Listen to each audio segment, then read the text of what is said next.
Nous recevons pour vous ce matin M. Sam Pawende Ouedraogo, donc chargé à l'organisation et à la mobilisation au niveau du CIMTS, le Comité international mémorial Thomas Sankara. Bonjour à vous, M. Ouedraogo. Bonjour. Bienvenue sur notre plateau. Merci beaucoup. Merci. Alors, nous sommes le 14 octobre aujourd'hui, demain c'est le 15, date anniversaire de la disparition de feu capitaine Thomas Sankara. Et surtout, pour cette période aussi, c'est vraiment une période de commémoration. Et rien qu'hier, vous avez déjà mené des activités. On va revenir sur tout ça. Mais déjà, parlons du mémorial. Parce que vous êtes au niveau du mémorial Thomas Sankara également. Dites-nous, c'est quoi l'affluence sur ce site? C'est le site du mémorial Thomas Sankara. Alors, je tiens d'abord à vous dire grandement merci. Pour nous avoir donné l'opportunité de nous prononcer et de communiquer autour de tout ce qui se passe au niveau du mémorial Thomas Sankara. Il faut dire que depuis l'inauguration du mausolée le 17 mai 2025 et à sa fréquentation officielle selon les conditions fixées par les premières autorités, alors il y a toute une grande affluence au niveau du mémorial qui se subdivise en plusieurs éléments, notamment des minutes thématiques qui retracent toutes les grandes actions du camarade président Thomas Sankara sous son règne et bien avant également, parce que c'est une révolution qui a été démocratique et populaire et qui ne s'est pas imposée de façon brusque, mais qui a été en tout cas tout un long processus que les différentes populations viennent en tout cas s'inspirer. Il y a également aussi le bâtiment dans lequel le président Thomas Sankara est tombé sous les balles assassines de ses ennemis, où c'était aussi son bureau du CNR qui a été aussi reconstitué, qui permet aussi aux gens de comprendre dans quelles conditions le président travaillait pour pouvoir en tout cas débiter autant d'idées pour la souveraineté du pays. Et en plus c'est là où effectivement il est tombé. Donc on peut dire que aujourd'hui le mémorial est le site le plus visité du Burkina Faso, avec vraiment des chiffres très grandiose, parce que rien qu'en un seul jour on a déjà pu enregistrer près de 1700 visiteurs sur ce site. Ah oui, autant donc de visiteurs, et c'est sûr que cette période encore va connaître plus de visiteurs. Monsieur Pawende Ouedraogo, maintenant parlons de l'héritage de l'homme que l'homme a laissé au Burkinabé maintenant, mais également au panafricain en général. Alors, quel est l'héritage de Thomas Sankara qu'on peut retenir? Alors, on peut dire qu'il a laissé un grand héritage, un immense héritage à tous les domaines. Alors, il faut dire que le président Thomas Sankara a légué à la postérité le courage, la détermination, la conviction, l'amour de la patrie. Et il a également comme héritage aussi son exemple de panafricanisme, où aujourd'hui, à travers ses discours, beaucoup de panafricains et beaucoup de combattants à travers le monde utilisent comme étant une boussole pour réinventer en tout cas un monde moderne débarrassé des chipots de l'impérialisme, des griffes de la domination coloniale et néocoloniale. Alors, il faut dire que ce on peut résumer, aujourd'hui, le président Thomas Sankara constitue une icône, une référence pour tous ceux qui veulent se lutter, se débarrasser de leur chaîne néocoloniale, qui pensent que l'Afrique doit désormais, en tout cas, travailler à être libre, et qui s'inscrit aussi dans la même lignée que le président Thomas Sankara aussi avait puisé ses forces, notamment les grands combattants tels que les Kwame Nkrumah, les Samora Machel, les Steve Biko et tous les panafricanistes aussi qui ont osé tracer leur voie et qui ont accepté aussi laver l'affront avec leur propre sang. Donc aujourd'hui, plus que jamais, et vous l'avez aussi bien compris que le tournant de 2014 a été très déterminant, parce que c'est cet héritage au plan politique, économique et qui a permis effectivement que nous puissions mobiliser l'ensemble des forces pour arriver non seulement à instaurer cette transition de 2015 sous les aspirations de notre peuple et également aujourd'hui encore en ressuscitant cela pour conduire la marche de la RPP. Alors, pour ce qui concerne toujours l'héritage de Thomas Sankara, est-ce qu'aujourd'hui on peut dire que la mémoire de l'homme a été réhabilitée? On a aujourd'hui le mémorial, on a aujourd'hui aussi les actions du pouvoir actuel en lui rendant hommage. On a aujourd'hui des panafricanistes qui parlent de lui ailleurs, qui mènent des actions. On a suivi l'inauguration donc du statut qui lui rendant hommage et tout ailleurs même au Burkina. Est-ce qu'il a été réhabilité? Oui, il faut dire que depuis le verdict qui a été prononcé ici au Burkina Faso le 6 avril 2022, au plan judiciaire qui a été aussi un long cheminement, un long parcours de combattants, nous pouvons dire qu'au Burkina Faso, le président Thomas Sankara a été réhabilité. Réhabilité dans son propre pays parce qu'il avait été voué aux hégémonies politique depuis l'assassinat en 1987 et tout ce qui concernait le président Thomas Sankara comme archives, comme artefacts ont été méthodiquement effacés de tous les médias et de tout ce qui pourrait permettre aux Burkinabés de comprendre en tout cas la lutte de ce. Mais au plan international, vous pouvez dire que le combat était toujours en train de se mener pour vraiment le réhabiliter. Beaucoup de nos camarades qui étaient à l'étranger travaillaient déjà à avoir des monuments en son nom bien avant, en tout cas 2022 avec l'arrivée du président Ibrahim Traoré. Mais depuis que le président Ibrahim Traoré a pris le flambeau au mémorial Thomas Sankara le 15 octobre 2022 et en acceptant également proclamer la RPP en l'inscrivant sous la même dynamique que la RDP, nous pouvons dire que enfin le président Thomas Sankara a été réhabilité dans son propre territoire et à partir de là, c'est devenu maintenant un lieu de convergence de tous les panafricanistes, de tous les altermondialistes, de tous ceux qui se battent pour une unité africaine, mais également aussi pour un monde débarrassé de l'injustice, de la domination et de l'exploitation.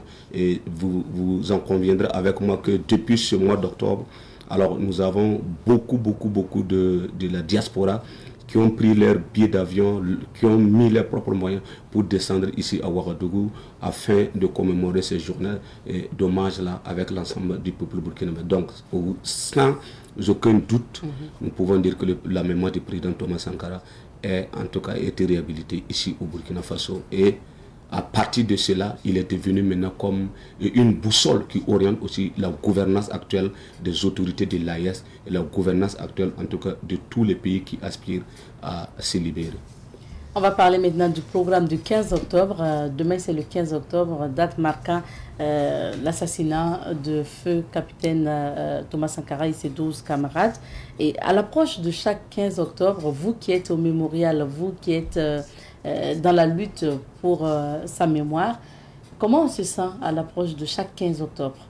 Alors, à l'approche de chaque 15 octobre, il faut dire que on se sent encore plus motivé, on se sent encore plus regardé, plus convaincu, et avec ce slogan du président Thomas Sankara que l'esclave doit toujours se battre et briser ses chaînes. Il ne peut pas, en tout cas, dans une quelconque pitié, s'attendre à être libéré.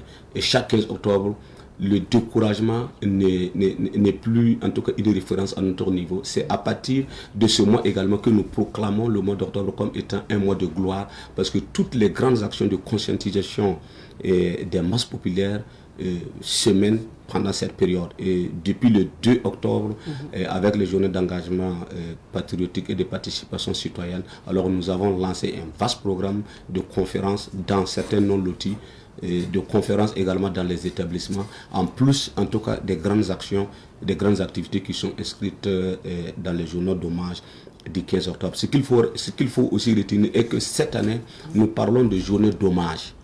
Nous parlons de journée d'hommage parce que son Excellence, le camarade président du Faso, Ibrahim Traoré, a estimé qu'il faut prendre le 15 octobre maintenant comme une journée d'hommage et non une journée de commémoration. Hommage dans le sens que nous parlons de blessures parce qu'un camarade est tombé sous les balles assassines de l'impérialisme à travers ses vallées locaux. Mais en même temps, c'est un flambeau qu'on nous transmet et que nous ne devons pas pleurer le camarade président Thomas Sankara, mais nous devons l'ovationner, nous devons l'encourager et nous devons être à mesure de prendre les armes et de poursuivre la lutte. Et c'est cette transmission-là qui se fait chaque 15 octobre, dont on parle maintenant de 38e journée d'hommage. 38e journée d'hommage qui ont débuté, hein, ces journées d'hommage le 2 octobre, vous avez dit. Et rien qu'hier, il y avait encore le lancement d'une des activités appelée Rencontre internationale Carrefour africain Thomas Sankara. Parlez-nous-en. Oui, il faut dire que dans l'accompagnement et dans l'ancrage de l'idéologie politique prônée par le président Thomas Sankara, et dont s'inspirent également les autorités actuelles, il était convenu qu'on puisse former la jeunesse, qu'on puisse sensibiliser la jeunesse. Parce que nous ne pouvons pas faire une révolution en ayant une jeunesse qui se trouve aux antipodes de notre marche historique.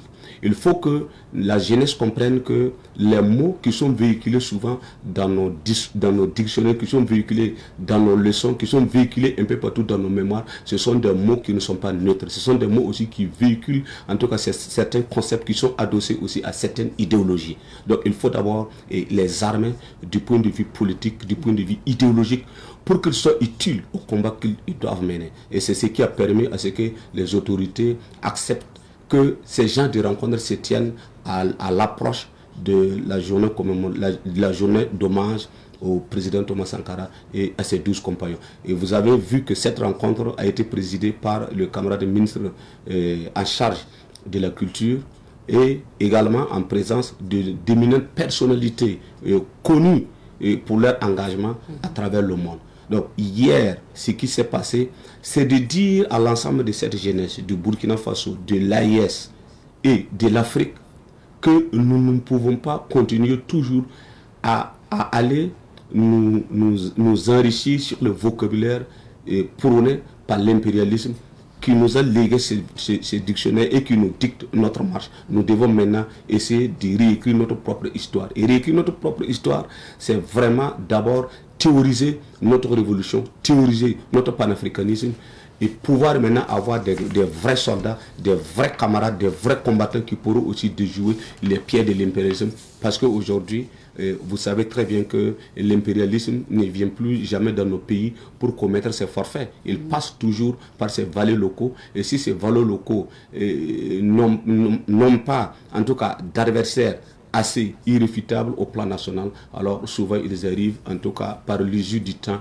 à malmener la conscience des masses et à pouvoir être utiles à l'impérialisme. Donc, ces formations, c'est de dire, comme le président Thomas Sankara dit, sans formation idéologique et politique, en tout cas, on n'est qu'un mercenaire ou bien un criminel au service, en tout cas, de l'impérialisme. Et c'est quoi la suite des activités, les grandes activités aujourd'hui, demain? Alors, il faut dire qu'aujourd'hui, la conférence va toujours se poursuivre, mais à la fin, il y aura un manifeste au niveau de la jeunesse que nous allons porter ça à la connaissance de tout le monde.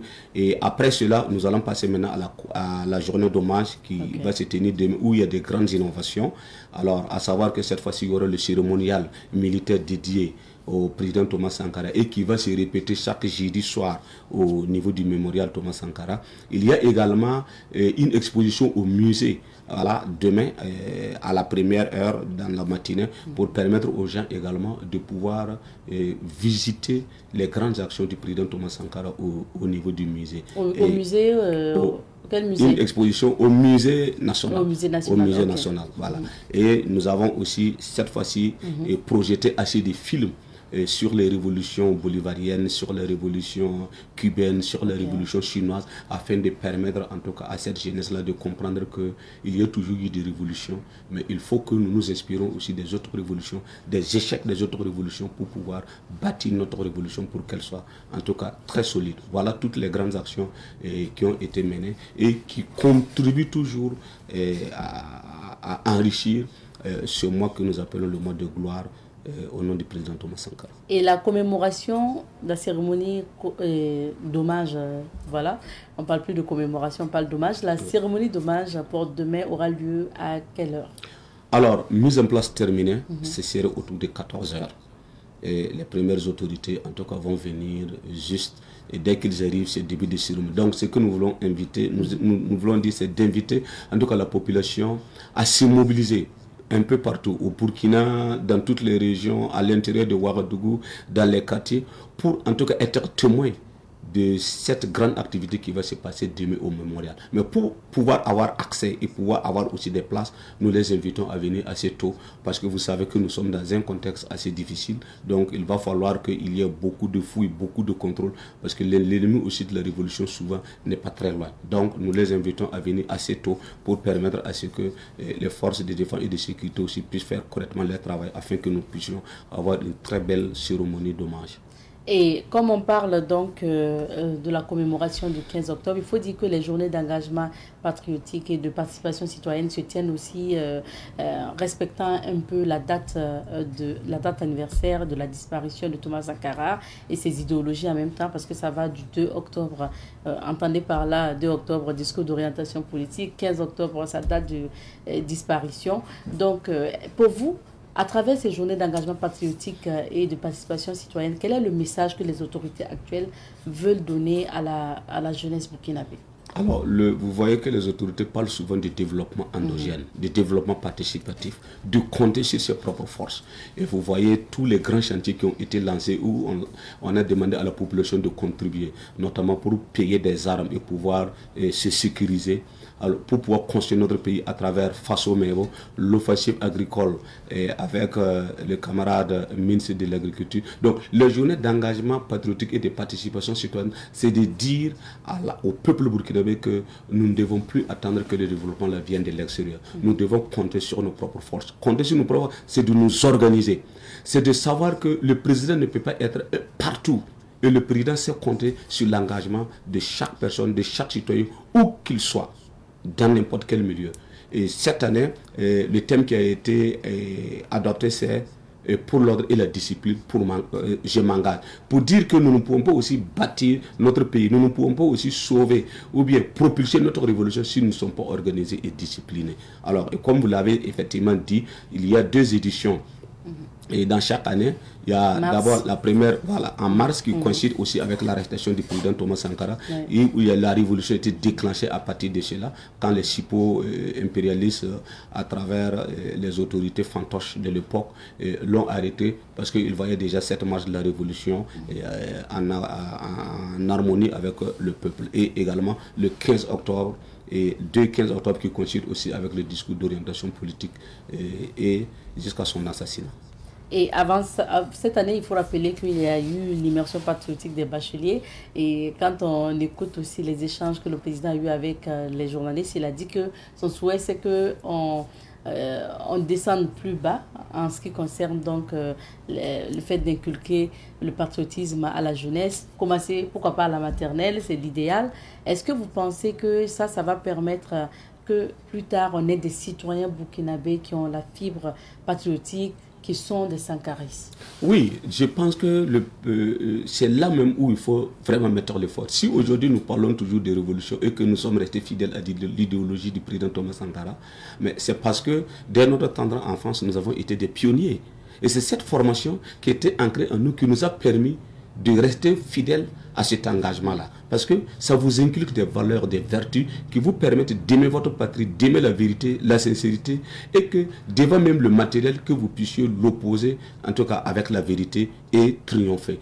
Alors, le président, en disant cela, je pense que c'est aux autres secteurs ministériels de saisir cela et de voir dans quel mécanisme ils pourront développer tous ces outils-là et les former. Vous savez qu'à partir d'un certain âge, alors on est rattrapé par certaines réalités et souvent il y a beaucoup de difficultés. Mais si on prend l'exemple d'autres pays comme Cuba, comme la Chine, alors le petit enfant, même quand il se met à pleurer ou bien il se met à faire des grimaces, dès lors qu'on entend même l'hymne national, il devient tout droit arrêté parce qu'il sait que c'est la nation et qu'il faut les défendre. Mais ici, nous avons traversé plusieurs époques, près de 27 ans.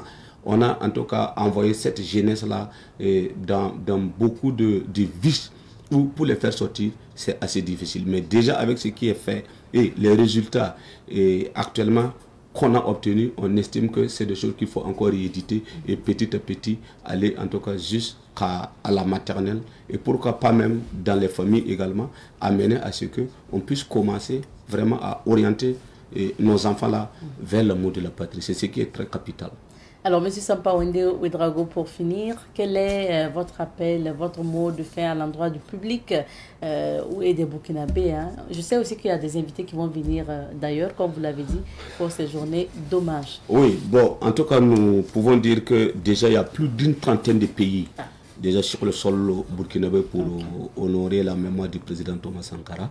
Alors, si nous avons un appel, c'est de dire au peuple burkinabé de se mobiliser comme d'habitude et de faire comprendre à l'ensemble de cette jeunesse africaine et panafricaine que le Burkina Faso reste la terre qui va sécréter la révolution qui va unir l'Afrique et le monde. Et je profite également de dire en tout cas un grand merci à toutes les autorités à commencer par son excellence Kamal Président Ibrahim Traoré, le ministre de la Culture, le Premier ministre, l'ensemble des membres du gouvernement, et aussi le projet de construction des infrastructures du mémorial Thomas Sankara qui accompagne tous les efforts et toutes les initiatives du comité international et mémorial Thomas Sankara qui doit travailler également et qui est en train de travailler pour que dans toutes les régions nous puissions avoir des comités, nous pouvons avoir des sections qui vont continuer à faire le travail de conscientisation, de mobilisation des masses. Merci beaucoup.